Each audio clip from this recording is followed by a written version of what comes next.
కంటి ముందే నందనం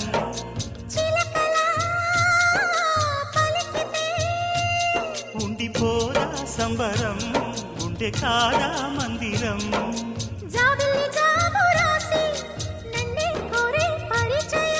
పున్నగ పూలు పూసే వన్నే చిన్నే రసమయం